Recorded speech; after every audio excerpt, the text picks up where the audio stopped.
Hello friends, welcome to Cuelinks. So this is a tutorial video of how to add channels on your Cuelinks account and check their status.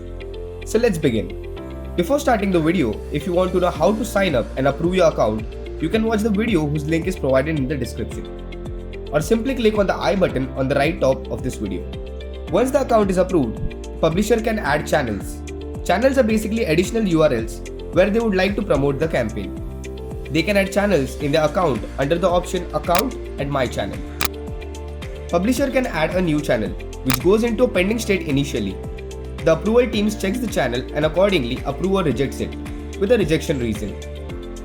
This process happens within 7 working days. Every approved channel has a unique channel ID associated with it. Publisher cannot remove an approved channel, however they can edit it or add a new channel. So guys, this was a quick tutorial of how to add channels on the Cuelinks account and checking their status.